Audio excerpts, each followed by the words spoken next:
Prabowo Subianto adalah sosok manusia yang paling munafik. Assalamualaikum warahmatullahi wabarakatuh.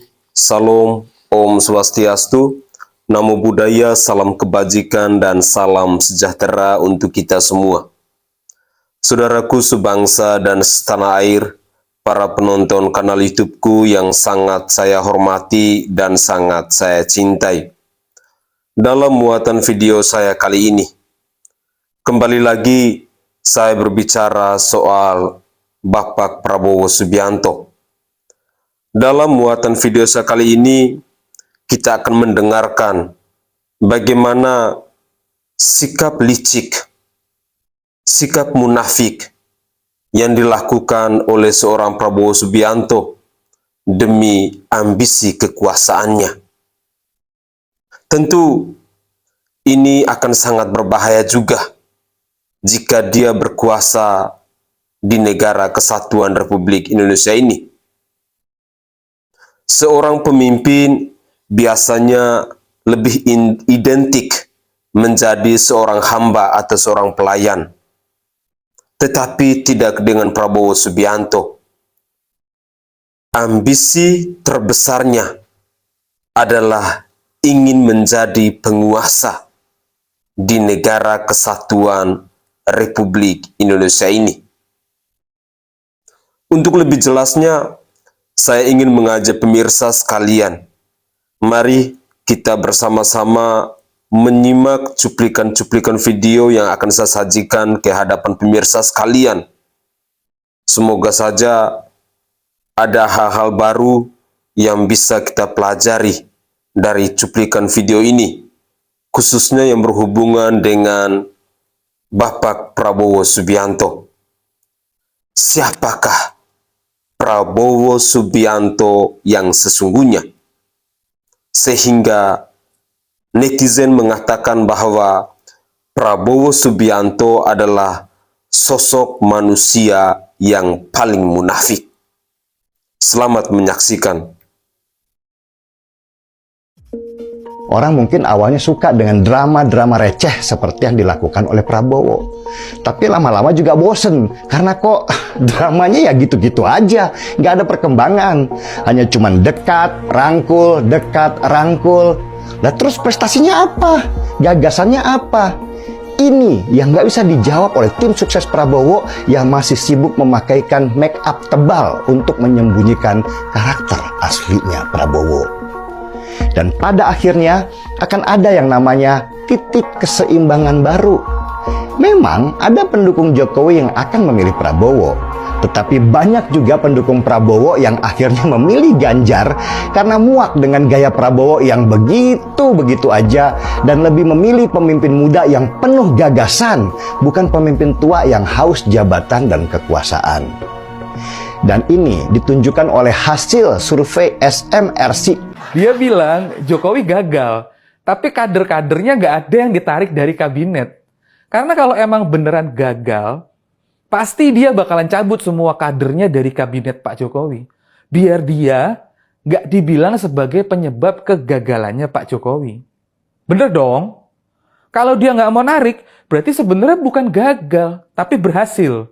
Dan dia mau ikut nikmatin keberhasilannya Pak Jokowi. Apalagi, dia juga bilang, jangan jadi bangsa yang munafik. Lah, yang munafik itu dia sendiri, tapi nasehatin orang lain. Kan songong namanya. Oke? Tapi, gue yakin Prabowo ini bukan orang yang munafik. Jadi, yuk buruan putusin mau putih atau hitam atau abu-abu. Kalaupun Anda ntar ikut jadi antitesanya Pak Jokowi nemenin si Anies, itu juga nggak masalah.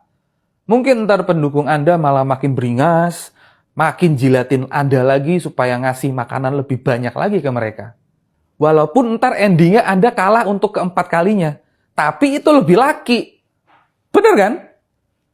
Nah, sekarang ke para mantan pendukungnya Pak Jokowi yang katanya hijrah untuk dukung Prabowo. Kenapa ya mereka sekarang semenjak dukung Prabowo itu jadi temperamen dan emosional semuanya? Mereka tuh sekilas kayak lagi menerapkan prinsip senggol dikit bacok. Bener nggak? Apa karena jagoannya emang temperamen dan emosional juga? Makanya yang di bawah ikut-ikutan jadi preman semua. Itu selain Abu Janda, ada juga yang namanya Noel. Ya kan? Pernah tuh, dia pas wawancara di media gitu, dia kayak nggak suka kalau Pak Jokowi dianggap punya peran penting dalam Pilpres 2024 nanti. Di wawancara itu dia nyerocos bilang, "Woi, Jokowi itu bukan Tuhan." Widih, buset. Sabar mas. Anak TK juga ngerti, bos. Lagian siapa yang bilang kalau Jokowi itu Tuhan? Nggak usah ngamuk-ngamuk gitu. Gue tahu maksudnya lu tuh pengen bilang Jokowi tuh nggak ada pengaruhnya. Nggak usah dibagus-bagusin gitu, ya kan? Padahal bagi 90% rakyat Indonesia, Jokowi itu emang presiden yang terbaik setelah Soekarno. Tapi nggak usah ngegas juga, slow aja gitu. Itu emang haknya elu. Tapi kan ini lagi ngebahas politik, bukan ngebahas surga neraka. Slow, nikmatin aja kontestasi Pilpres ini. Pak Prabowo dengan latar belakang militer, punya ketegasan, punya wawasan internasional. Beliau juga punya latar belakang pengusaha yang cukup tangguh, ya. Jadi biasa mengambil keputusan tegas. Ganjar Pranowo adalah pemimpin yang merakyat. Mas Ganjar senang menyapa masyarakat, tidak ada jarak dengan rakyat yang dipimpinnya, mengerti suara kebatinannya masyarakat. Pemimpinnya intelektual. Mas Anies ini lulusan luar negeri, ya, kemudian punya doktor juga, akademisi yang sudah banyak ketahui rekam jejaknya, tapi juga pernah menjadi pemimpin eksekutif, jadi gubernur DKI, kemudian juga pernah jadi menteri pendidikan, ya. Jadi sisi intelektualisme beliau sangat kuat sekali. Partai pengusungnya Anies memang membuka komunikasi dengan saya. Serius itu mereka, serius sekali, minta saya mendampingi Anies. Ya. Tadinya kita nggak kenal. Ya. Nggak kenal secara dekat gitu ya, cuma tahu-tahu aja dari media. Gara-gara itu, jadi saya kaget karena saya dengar dari media waktu itu. Loh, kok nyalonin saya, kamu kok nggak pakai bilang-bilang dulu gitu. Jawaban pasang aja. Tahu-tahu dipasang gitu dan diumumkan. Tapi seandainya bisa memilih yang paling konsekuensinya paling rendah dan nilai-nilainya paling cocok, yang mana? Menurut saya Ganjar gayanya sih paling asik ya. Kalau kita itu selalu terbiasa menggunakan dua mekanisme. Kalau dipikir-pikir tuh nggak masuk akal. Saya ini bukan ketua umum partai, saya bukan ketua umum ormas, saya bukan pejabat. Saya yang saya miliki hanyalah reputasi, karena itu yang diajarkan oleh Gus Dur. Reputasi bahwa kita tetap berjuang untuk nilai. Ya, kita ingin membedakan dari perilaku-perilaku politik yang transaksional. Nah, ternyata itu dilihat oleh masyarakat. Terus jadi, wartawan tanya juga nggak, siap apa tidak mendampingi Prabowo? Belum ditanya. Belum ditanya. Belum ditanya. Sekarang saya saja yang tanya. Oke, baik. Siap mendampingi. Ini dilakukan oleh Pak Prabowo. Jadi kalau hari ini saya misalnya seolah-olah berpolitik praktis, bukan itu tujuannya. Saya hanya ingin mari kita lawan kelompok-kelompok radikal ini ke dalam ranah-ranah politik. Kalau sampai ruang-ruang politik ini dikuasai oleh kelompok-kelompok radikal, ekstrim kanan, sayap kanan jauh, ini kan akan bisa mengubah trajektori arah negara. Saya kira Pak Jokowi harus memahami ini. Saya, ya meskipun saya bukan siapa-siapa, tolonglah Pak Jokowi bisa mempertimbangkan untuk memutuskan kepada siapa dia harus berpihak. Gitu. Nah, terus ini Cak, kalau kembali ke soal video tadi ya, kan pernyataan Prabowo ini menarik nih. Soal 212 FPI, kalian bukan radikal. Nah, ini belum pernah direvisi loh itu. Nah itu, nah ini ada di tweetnya Cak Islah juga kan. Prabowo belum pernah merevisi, mengoreksi pidatonya itu gitu ya. Nah jadi menurut Cak Islah ini apa yang Cak Islah lihat dari pandangan Prabowo tentang radikalisme? Jadi kan kalau kelompok ini tidak dianggap radikal terus bagaimana ini? Jadi ini menurut Cak Islah gimana ini soal persepsi Prabowo mengenai radikalisme ini? Saya kalau memang Pak Prabowo tesis yang saya utarakan sebelumnya tadi itu ingin dibantah, oke, buat revisinya bahwa mereka kelompok radikal. Kita tantang itu. Kalau dia tidak merevisi, berarti itu membuktikan bahwa ini adalah exit poll yang statis. Memang ini adalah pendukungnya Pak Prabowo yang tidak akan beringsut kemana-mana.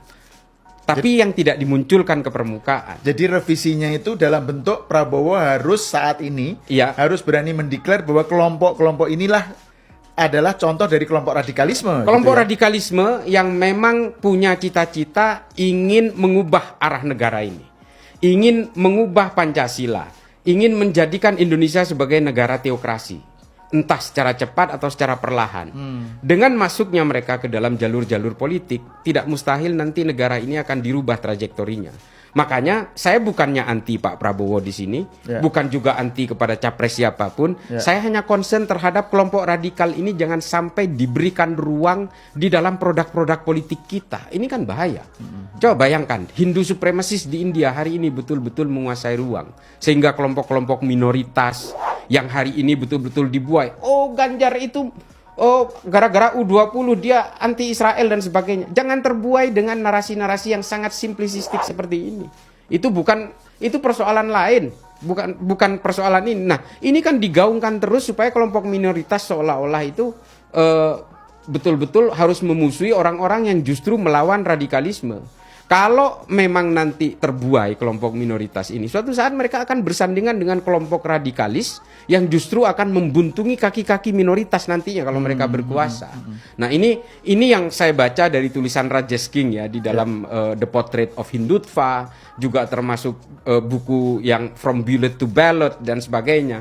Ini kesimpulan besarnya adalah kekhawatiran orang-orang di India ketika kelompok-kelompok militan, radikalis, garis keras dan sebagainya ini masuk ke tatanan politik dengan berbagai gaya ketertutupannya, dengan gaya-gaya eksklusifnya, seolah-olah I'm not radicals gitu, tapi sebenarnya mereka ingin menusuk ke dalam jantung-jantung ruang politik, ini akan menjadi bahaya akhirnya. Ini yang ingin saya utarakan sebenarnya. Saya di situ meminta revisi dan sampai hari ini memang belum ada revisi. Artinya ceruk elektoral dari kelompok sayap kanan ini memang dipiara. Kalau antitesis ini ingin dilawan oleh Pak Prabowo, buat revisi videonya bahwa GNPF 212 FPI itu adalah radikal yang harus kita lawan. Baru saya percaya. Itu harus ada statement yang jelas ya, kayak semacam pertobatan. Betul, gitu ya. betul. Pertobatan dari pernyataan dia sebelumnya gitu Betul ya. sekali. Nah, terus ini Cak, ini menarik ini. Kan sekarang ini kan ada semacam narasi bahwa udahilah menyebar politik kebencian, sudahilah mengungkap kembali sesuatu yang membuat orang terpolarisasi seperti itu. Dan misalnya kalau ada kita menyebut atau memunculkan lagi video lama seperti ini, yang nggak terlalu lama sebenarnya kan, video 2019 seperti ini, kemudian kita dituduh sebagai membawa polarisasi, menyebabkan polarisasi gitu. Padahal kalau menurut Cak Islah, anggapan bahwa hal semacam ini, memunculkan semacam ini dituduh polarisasi gimana Cak? Ya, kalau kita kan berbicara tentang fakta yang ada. Kalau misalnya ini sudah direvisi oleh Pak Prabowo, saya otomatis saya akan memuat cover both side-nya. Pak Prabowo dulu begini loh. Nah, sekarang dia sudah merevisi seperti ini, kan balance gitu. Ini kan nggak pernah ada revisi. Saya terus terang tidak mau ikut urusan copras-capres politik-politikan lah. Saya bukan politisi, saya bukan siapa-siapa, tapi concern saya adalah bagaimana cara untuk menyadarkan orang-orang radikalis ini bahwa kita hidup di bawah payung Pancasila, Negara Kesatuan Republik Indonesia ini kan harus terus kita jaga. Cita-cita kita kan Indonesia Emas 2045. Kalau kita gagal atau bahkan justru memberikan mitigasi di ruang politik terhadap kelompok-kelompok yang seperti ini, udahlah, lupakan 2045 itu. Ini kan harus kita selesaikan secara holistik, terutama di ruang-ruang politik. Makanya saya mengupload ini untuk mengingatkan semua orang bahwa kelompok radikalis ini tidak boleh ditaruh di bawah karpet. Ini nggak boleh. Kalau memang kita mau memerangi kelompok-kelompok seperti ini, mari perangi ideologinya, bukan orangnya. Silahkan orangnya beri ruang politik, tapi yang sudah posisi tersadarkan. Jangan sampai ini menjadi penggunting-penggunting di dalam lipatan politik kita. Nah, ini yang ingin saya tekankan di situ. Tuduhannya banyak di tweetan saya bahwa katanya nggak mau politik praktis. What the hell with the politics? Saya nggak mau tahu soal itu. Cita-cita politik pun saya juga nggak punya. Nah, itu yang ingin saya sampaikan. Mari kita perangi kelompok radikal ekstrim teror ini, karena ini adalah benalu di negara kita. Saya kira teman-teman juga yang memang punya concern yang sama seharusnya memahami ini. Uber sama tim 08 kayaknya. Ya, kayaknya ada yang habis belanja alat pelacak canggih ya. Akun-akun yang berani bersuara, membongkar kebusukan dan kejahatan masa lalu capres sebelah itu mulai ditandai dan diancam di sosial media. Wah, Orde Baru reborn nih. Ya, setelah konten saya, foto dan juga video saya dan beberapa kawan influencer, YouTuber dan juga yang lain itu mejeng di akun sosial medianya Partai Gerindra, yang saya menafsirkan sih ini seolah-olah sebuah tanda ya, atau peringatan, atau lebih serius adalah sebuah nada ancaman untuk orang-orang yang bersuara. Hari ini saya dapat kabar yang nggak jauh beda. Yang pertama adalah beberapa postingan di sosial media seolah juga mendapat ancaman dari akun-akun yang ditenggarai sebagai pendukungnya Prabowo. Dari mulai ancaman hukum sampai ancaman yang sifatnya intimidasi atau bahkan ancaman yang sifatnya ingin melemahkan kebebasan beropini di sosial media. Nah, bahkan ada akun yang jelas-jelas aktif di bidang sejarah, yaitu akun Neo Historia Indonesia, itu langsung mendapat respon ancaman serius penghancuran. Gila ini kan. Padahal akun ini memang rutin mengangkat artikel sejarah masa lalu. Akun Neo Historia Indonesia itu adalah akun yang memperkenalkan sejarah dengan lebih menyenangkan sejak tahun 2019. Nah, sosial media ini memang dikelola oleh sebuah PT namanya Neosphere Dikdaya Mulia. Nah, kebetulan kemarin memang hari ulang tahunnya Wiji Tukul. Dan akun sejarah ini, seperti juga hari-hari lainnya, itu menayangkan info seputar kejadian pada hari kemarin yang terjadi pada beberapa tahun yang silam, yaitu hari lahirnya Mas Wiji Tukul. Wiji Tukul ini penyair yang juga aktivis. Dia tuh aktivis bukan kaleng-kaleng ya, dia aktivis hak asasi manusia dari Solo, yang sampai hari ini tidak diketahui keberadaannya. Dan bukti hilangnya Mas Wiji ini sudah ada berbagai media yang menyebarkannya. Artinya memang info yang sudah lama orang tahu. Wiji Tukul adalah seorang penyair sekaligus aktivis yang lantang menyuarakan kritik terhadap pemerintah Orde Baru. Melalui sajak-sajak puisinya, Wiji Tukul secara terang-terangan mengkritisi kondisi sosial dan politik serta militerisme rejim Orde Baru. Ya, mungkin kalau sekarang Mas Wiji Tukul ini bisa dibilang seperti influencer politik dan hak asasi manusia lah, kira-kira begitu ya. Bahkan bisa menjadi YouTuber mungkin ya. Bisa jadi nih, Mas Wiji ini kalau masih hidup, dia adalah seorang YouTuber pinggir jurang yang punya kepedulian tinggi atas hak dasar manusia merdeka. Kalau misalnya masih hidup. Padahal Mas Wiji ini tidak begitu lancar dalam mengucap kalimat loh. Tapi justru itu kekuatan Mas Wiji sebagai penyair. Puisinya menyebar dan hidup. Kata-katanya menjadi penggerak massa yang tertindas. Mungkin karena itu Mas Wiji Tukul menjadi korban penghilangan paksa setelah sempat menjadi buronan intel pemerintah yang dipimpin oleh mertuanya Prabowo waktu itu. Piye, enak zamanku toh. Nah, Wiji Tukul ini dilaporkan hilang pada tahun 98 dan hingga saat ini tidak diketahui ada di mana. Nah, kemudian akun Neo Historia Indonesia itu dikabarkan memuat artikel itu tadi dan mendapatkan respon ancaman yang mengerikan. Nah, ini dia beritanya.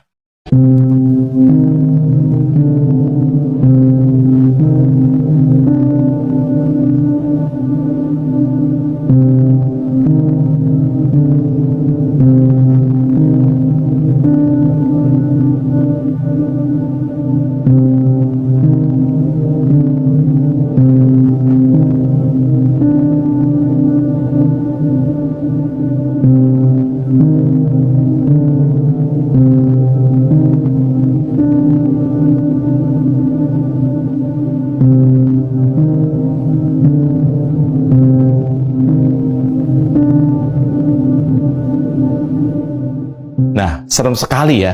Ada artikel yang mengungkap fakta sejarah malah ditanggapi dengan komentar yang nada ancamannya tuh serius sekali. Akan dilacak dan dihancurkan. Serem. Ini peristiwa yang buruk sekali ya buat demokrasi. Bahkan ada kesan barbar. Apa yang salah dari akun itu sehingga pakai menyebut menjatuhkan kredibilitas seorang capres? Ya kalau pernah berbuat nista kemanusiaan, penghilangan manusia atau penghilang yang bahkan penghilang nyawa. Dan ada buktinya, ya buat apa bicara kredibilitas? Kredibilitas semacam itu hanya diakui di dunia hitam. Makin banyak membunuh, makin banyak menculik, makin dibilang hebat. Itu di dunia hitam. Masa kayak gini sangat percaya diri mau maju jadi pimpinan negara? Apakah rakyat pemilih sudah sebodoh itu? Pengancaman ini makin menegaskan kalimat perilaku pendukung akan sama dengan perilaku yang didukung. Perilaku pemimpin yang baik akan ditiru oleh pendukungnya. Juga sebaliknya, kalau kandidatnya adalah barbar, ya jelas saja tidak akan tercipta pendukung yang sopan dan santun. Ini tidak bisa dibiarkan. Ketika ada indikasi kuat pembungkaman, atau lebih parah ada pengancaman kepada rakyat yang bersuara, saya jadi tergambar lagi bagaimana masa remaja saya di waktu tahun 90-an ketika menyaksikan betapa pemerintah zaman Soeharto, di mana Prabowo ada di dalamnya, bahkan menjadi bagian penting dari keluarga rezim yang otoriter itu. Kita tentu nggak bisa kembali ke zaman pemerintahan yang menakutkan rakyatnya sendiri. Kita tidak bisa kembali ke zaman pemerintahan yang bukan cuma otoriter, tapi sekaligus fasis. Karena fasisme merupakan bentuk perilaku politik yang banyak mendapat penolakan dari masyarakat. Karena sistem pemerintahannya ya diktator. Soalnya gimana nggak ditolak? Karena kehidupan rakyat akan sepenuhnya dikontrol oleh pemerintahan dan tidak diperbolehkan untuk tidak setuju dengan pemerintah. Saya jadi terngiang-ngiang kalimat Prabowo seperti di video di bawah ini. Strategi mengajarkan kalau perlu kau rampok tetanggamu yang sedang kesusahan. Saya ambil strategi kelima. Strategi kelima bunyinya loot a burning house. Rampoklah rumah yang sedang terbakar. Rampoklah rumah yang sedang terbakar. Arti daripada strategi ini, penjelasan aslinya adalah jika rumah seseorang sedang terbakar, gunakan kesempatan daripada kekacauan yang timbul untuk mencuri harta kekayaannya. Saya ulangi, jika rumah seseorang sedang terbakar, gunakan kesempatan kekacauan yang timbul untuk mencuri harta kekayaannya. Ngeri kan? Aneka strategi Prabowo untuk berkuasa, kok narasinya mengerikan semua. Nggak cuma gebrak meja di depan umum, teriak-teriak memaki lawan, dengan bangga bersekutu dengan kelompok intoleran. Dan untungnya 2 kali cara-cara barbar itu dilakukan masyarakat nggak suka. Apalagi Tuhan. Lalu sekarang berpura-pura lembut, berpura-pura dengan dekat dengan Pak Jokowi, berpura-pura menjadi orang yang sabar. Padahal kita semua tahu itu cuma trik, karena faktanya toh berbeda. Pengancaman terhadap akun-akun yang terverifikasi sebagai akun sejarah seperti Neo Historia Indonesia itu tadi adalah nyata. Dan ini makin menegaskan bahwa sebenarnya Prabowo atau pendukungnya sama sekali tidak berubah. Mereka tetaplah kelompok yang haus kekuasaan dan melaksanakan seluruh agenda politiknya dengan menghalalkan segala cara. Waspadalah. Saya Mas Jopray. Aman kan? Itu kehadiran Prabowo itu sudah keterlaluan, sudah kelewat batas itu. Harusnya itu berpikir koalisi dengan Prabowo pun juga harusnya nggak ada itu. Apalagi sampai hadir, kemudian yang saya dengar juga sudah ada deal untuk kerjasama Pilpres dan Pileg 2024. Kenapa? Ya karena sepanjang sejarah PSI berdiri, salah satu perjuangannya kan ngelawan Prabowo gitu loh. Ya 2016 masuk PSI kan 2014 berdiri. Di situ kan dinamika Pilkada DKI, politik identitas, politik SARA. Sebelum ada PSI pun juga saya ikut mendukung Pak Jokowi dan melawan Pak Prabowo gitu kan. Ya dari rekam jejak Pak Prabowo itu kan nggak bisa itu dijadikan sebagai presiden itu kan. Ada pelanggaran hak asasi manusia, penculikan aktivis, sampai beliau itu pecat dari TNI.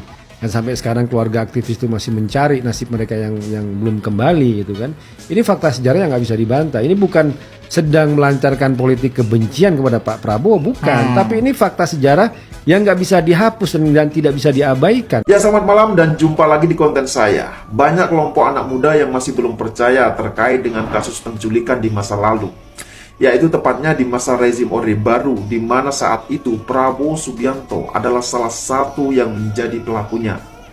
Dan melalui acara deklarasi relawan Prabowo Budiman Bersatu atau Prabu kemarin, maka jelas itu semakin menguatkan publik bahwa memang Prabowo Subianto adalah pelaku penculikan dan kejahatan di masa lalu.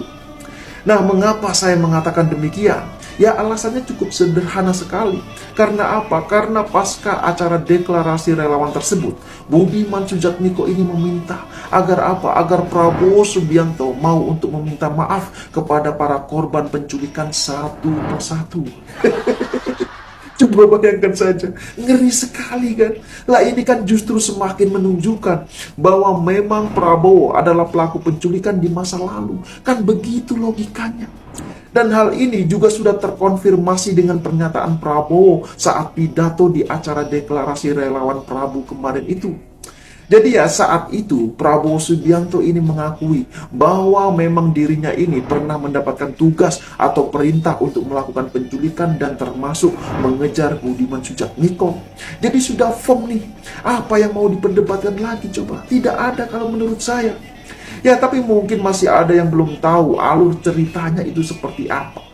Jadi ya, saat dulu dilantik oleh mertuanya sebagai Pangkostrat, Prabowo Subianto ini menjadi salah satu tokoh militer lapangan dalam peristiwa reformasi 1998 yang telah banyak sekali menghilangkan nyawa. Coba bayangkan saja, ngeri sekali kan? Dan dalam hal ini, Prabowo Subianto dianggap sebagai sosok yang paling bertanggung jawab dalam aksi penculikan aktivis mahasiswa di kala itu. Nah, salah satu aktivis mahasiswa yang ikut diburu Prabowo dan pasukannya adalah Budiman Sujatmiko. Oke guys, dalam muatan video tadi kita sudah mendengarkan bersama-sama. Ada berbagai macam tanggapan terkait dengan Bapak Prabowo Subianto ini. Saya secara pribadi berharap semoga cuplikan-cuplikan ini bisa menyadarkan kita. Ini adalah berita yang menurut saya bisa menambah wawasan kita, bisa menyadarkan kita bahwa ternyata sosok Prabowo Subianto itu punya rekam jejak yang amat dan sangat kelam. Peristiwa 98 seperti yang disuarakan oleh netizen tadi mau menyadarkan kita bahwa hal serupa kita tidak ingin terjadi kembali. Mari sebagai anak bangsa, kita harus mampu untuk mempelajari rekam jejak dari semua calon presiden yang akan berlaga di pemilu 2024 nanti. Ada banyak hal yang harus kita waspadai. Sosok Prabowo Subianto ternyata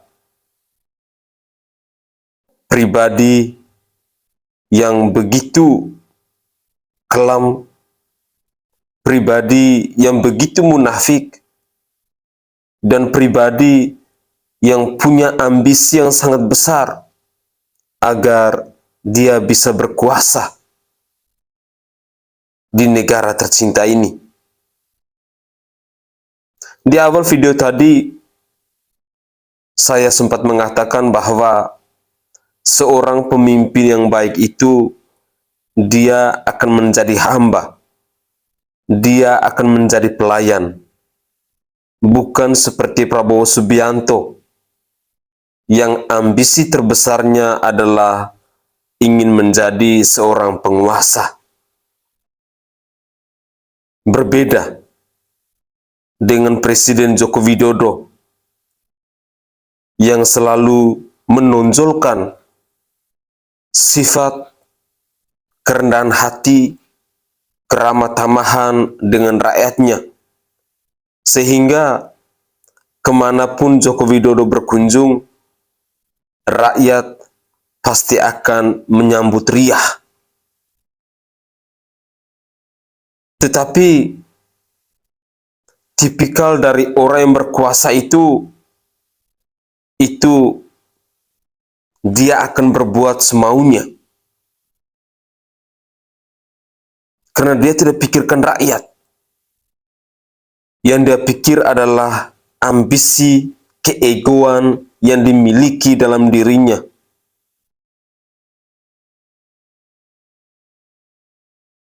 Saya sepakat dengan apa yang dikatakan oleh Denny Siregar maupun Cak Islah Barawi tadi. Dan juga yang disampaikan oleh Mas Jo Prai. Itu ada benarnya. Di belakang Prabowo ini juga ada ormas-ormas radikal seperti PA212, FPI yang dinakodai oleh Rizik Syihab.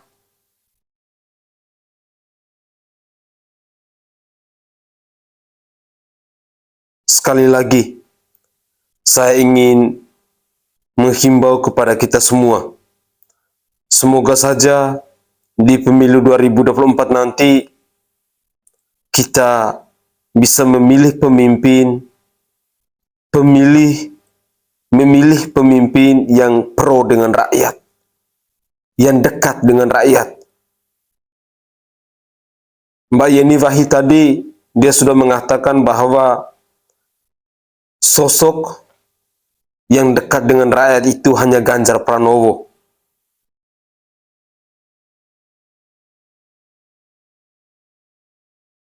Sehingga banyak yang menilai bahwa satu-satunya calon presiden saat ini yang bisa melanjutkan legasi dari Bapak Presiden Joko Widodo hanyalah Ganjar Pranowo.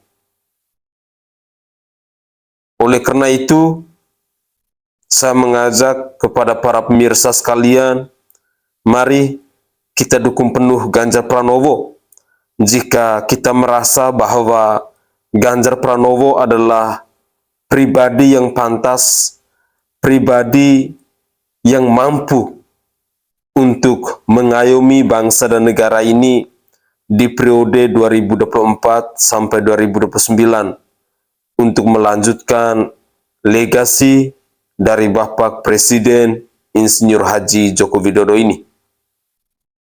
Semoga saja kita semua bisa menggunakan hati nurani kita, bisa menggunakan akal sehat kita, agar kita semakin cerdas, kita semakin sadar bahwa memilih pemimpin itu benar-benar harus melihat dengan hati nurani agar kita tidak menyesal di kemudian hari. Mungkin itu saja tanggapan singkat saya. Dan semoga hal-hal penting yang disampaikan dalam cuplikan-cuplikan video tadi bisa mengedukasi kita, bisa menyadarkan kita, dan bisa menambah wawasan kita dalam dunia politik, khususnya calon presiden yang bernama Bapak Prabowo Subianto ini. Saya Sainai dari Provinsi Nusa Tenggara Timur. Saatnya kita yang rakyat jelata harus berani untuk bersuara. Salam hormat, salam NKRI.